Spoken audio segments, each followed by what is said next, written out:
ये भारत है, भारत में कानून का राज चलेगा। नीतीश कुमार ने सही किया। किसी हिंदू औरत की घूंघट होती और मैंने उतारा होता, क्या बीजेपी वाले यही कहते हैं? नीतीश कुमार होश में आ, होश में आ, होश में आ। एक मुसलमान महिला के साथ बेइज्जती किया उन्होंने, उनको इस्तीफा दे देना चाहिए। नमस्कार, आदाब। मैं हूं आपके साथ निखत अली। बिहार के सीएम नीतीश कुमार की हरकत की गूंज अब अरब देशों तक पहुंच चुकी है और अब मामला नीतीश कुमार की माफी से इस्तीफा तक जा पहुंचा है। वो कैसे, हम आपको आगे बताएंगे। लेकिन दोस्तों, एक कहावत तो सुनी होगी आपने, एक तो चोरी ऊपर से सीना चोरी। जिस महिला डॉक्टर का हिजाब खींचा गया, सत्ताधारी नेताओं ने उसी को आरोपी बना दिया। सोचिए जरा, जिसके साथ ज्यादती हुई आज वही कटघरे में खड़ी है। नेताओं के सियासत ने नुसरत परवीन को इतने सदमे में डाल दिया था कि पिछले 4 दिनों से वो कॉलेज तक नहीं गई। साथ ही स्टूडेंट्स ने कहा कि सीएम नीतीश कुमार को माफी मांगनी चाहिए और उसूलन तो नीतीश कुमार को खुद से ही सामने आकर माफी मांगनी चाहिए थी और एक महिला के सम्मान की बात करनी चाहिए थी। लेकिन हुआ क्या, इस हरकत पर बीजेपी नेता चटकारे लेकर हंस रहे थे और जब किसी ने इसकी शिकायत पुलिस में की तो उसी को घर में नजरबंद कर दिया गया, जिसके बारे में भी हम आपको आगे बताएंगे। दोस्तों, गलती मानने की बजाय मजहब का नाम लेकर इस हरकत पर पर्दा डाला जा रहा है।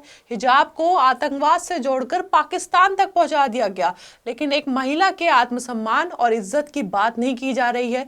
किसी को इसकी नहीं पड़ी है। अलबत्ता जब बीजेपी नेताओं से ये कहा जाता है कि नुसरत परवीन सदमे में है, तो बदले में केंद्रीय मंत्री गिरिराज सिंह कहते हैं कि जहन्नम में जाए, हमें क्या। आप पासपोर्ट लेने जाती हो तो दिखाती हो कि नहीं? आप एयरपोर्ट पर जाते हैं तो दिखाते हैं कि नहीं? पाकिस्तान और इंग्लिस्तान की बात करते हैं। ये भारत है, भारत में कानून का राज चलेगा। नीतीश कुमार ने सही किया। लड़की कह रही है कि नौकरी रिफ्यूज कर दी उसने। वो रिफ्यूज करे या जहन्नुम में जाए। तो गिरिराज सिंह की भाषा और बयान सुना आपने। अब मेरा यहाँ एक सवाल है, अगर महिला डॉक्टर किसी और पहचान से जुड़ी होती तो क्या होता? तब भी यही रवैया होता? या थोड़ा तल्ख अंदाज में कहे, अगर अपनी खुद की बेटी होती गिरिराज सिंह की और किसी विपक्ष के नेता ने उसका दुपट्टा ऐसे खींचा होता, तब भी गिरिराज सिंह ऐसे ही कहते? नहीं दोस्तों, तब तस्वीरें कुछ अलग होती। टीवी मीडिया दिन रात इस पर बहस करता, पूरा आईटी सेल उस नेता के पीछे पड़ जाता, संबित पात्रा बीजेपी से प्रेस कॉन्फ्रेंस करते और ना जाने क्या क्या। और कुछ ऐसा ही सवाल जम्मू कश्मीर के मुख्यमंत्री उमर अब्दुल्ला ने भी पूछा कि अगर मैंने किसी हिंदू लड़की का घूंघट उठा दिया होता तो क्या बीजेपी वाले यही कहते? आप सुनिए। बीजेपी से तो आप यही उम्मीद करोगे ना। अगर ये हरियाणा या राजस्थान में किसी हिंदू औरत की घूंघट होती और मैंने उतारा होता, क्या बीजेपी वाले यही कहते हैं? लेकिन अफसोस, दूसरे मजहब की एक महिला की अस्मिता की लड़ाई को इन बीजेपी नेताओं ने सांप्रदायिक बनाना ज्यादा जरूरी समझा। और हम शुरू से कह रहे हैं दोस्तों, ये बहस हिजाब पहनने या नहीं पहनने को लेकर नहीं हो रही। ये बहस उस बदतमीजी पर हो रही है जिसको नीतीश कुमार ने सरेआम एक मंच पर किया था, इजाजत से आगे हाथ बढ़ाकर एक महिला का हिजाब खींचकर।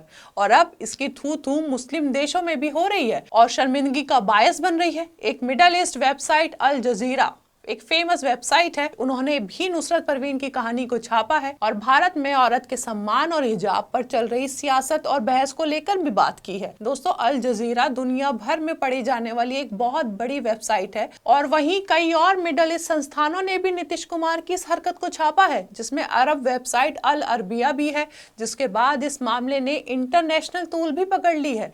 अब इसके बाद आप सियासत में एक बड़ी आहट भी देख सकते हैं। बहरहाल दोस्तों, नीतीश कुमार के इस हिजाब कांड ने एक बात तो साफ कर दी है कि भाजपा नेताओं को कोई फर्क नहीं पड़ता महिला के सम्मान से, खासतौर पर अगर वो महिला मुसलमान हो। लेकिन जब इन नेताओं की हरकतों की शिकायत संविधान का इस्तेमाल कर कानून में की गई तो उल्टा पुलिस की फौज भेजकर शिकायत करने वालों को ही घर में नजरबंद करने का आदेश दे दिया गया। दरअसल मशहूर शायर मुनव्वर राणा की बेटी सपा नेता सुमैया राणा ने यूपी के मंत्री संजय निषाद की शिकायत लखनऊ के थाने में की और जब शुक्रवार को सुमैया राणा लखनऊ के पुलिस कमिश्नर से मिलने निकली तो महिला पुलिस की फौज ने उन्हें घर से बाहर निकलने से ही रोक दिया। आप भी देखिए तस्वीरें।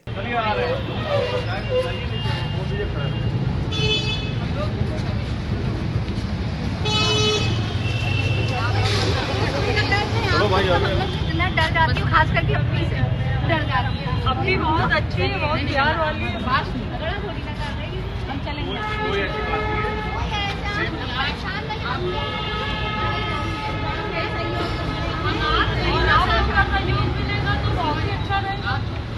तो ये तो हाल है उस देश का जहां एक औरत से बदतमीजी भरी हरकत करने के बाद माफी तो दूर की बात है, जो इसके खिलाफ आवाज उठाएगा उसे भी खामोश कराया जाएगा। ये कैसा इंसाफ है दोस्तों। अब आपको ये भी बता दें, शुक्रवार को दैनिक भास्कर में छपी एक रिपोर्ट के मुताबिक ये भी दावा किया जा रहा है कि हो सकता है नुसरत परवीन नौकरी ज्वाइन कर सकती हैं। लेकिन सवाल यही है कि अब तक सीएम नीतीश कुमार सामने क्यों नहीं आए? क्या उन्होंने नुसरत परवीन से माफी मांगी? अरब देशों में भी नीतीश कुमार का हिजाब कांड अब पहुंच चुका है। तो क्या अब हम ये माने कि मोदी जी नीतीश कुमार से माफी मांगने को कहेंगे? ये मामला अब इतना बढ़ चुका है दोस्तों कि बिहार से लेकर पाकिस्तान और दूसरे मुस्लिम देशों तक इसका शोर हो रहा है। इस वक्त पूरे देश भर में सीएम नीतीश कुमार के हिजाब कांड को लेकर विरोध हो रहा है। बिहार से लेकर पश्चिम बंगाल तक, हैदराबाद से लेकर अहमदाबाद तक, यूपी से लेकर श्रीनगर तक, हर जगह एक ही मांग कि डॉक्टर महिला के अपमान पर नीतीश कुमार माफी मांगो और इस्तीफा दो। अब आपके सामने सारी तस्वीरें हैं, आप भी देख लीजिए।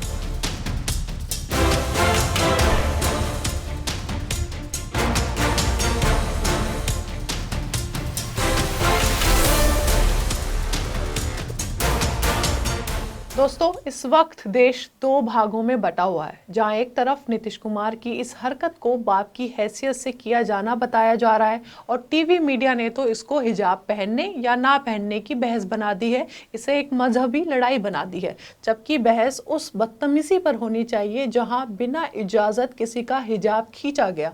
चलिए दोस्तों, अगर नुसरत परवीन का चेहरा देखना भी था तो नुसरत से कहा जा सकता था, किसी से कहलवाया जा सकता था, उसकी इजाजत ली जा सकती थी, लेकिन खुद से खींचकर हटाना कैसे जायज हो सकता है? और इस मुद्दे को ये बोलकर बढ़ाया भी जा रहा है जो किया वो ठीक था। किसी का दुपट्टा या घूंघट जबरदस्ती हटा देना ठीक कैसे हो सकता है?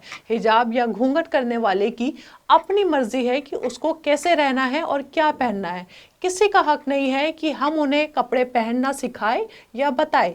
इसलिए नीतीश कुमार को चाहिए कि नुसरत परवीन से मिलकर उनसे माफी मांगकर उन्हें उनके पद में पूरे सम्मान से वापस बैठाना। अब आप क्या सोचते हैं इस खबर को लेकर? अपनी राय हमें कमेंट बॉक्स में बताइए। हमारे चैनल आर्टिकल 19 इंडिया को सब्सक्राइब कीजिए और बेल आइकॉन को प्रेस कीजिए ताकि हमसे आने वाली हर खबर आपके पास फौरन पहुंचे। अब इजाजत दीजिए, बहुत बहुत शुक्रिया।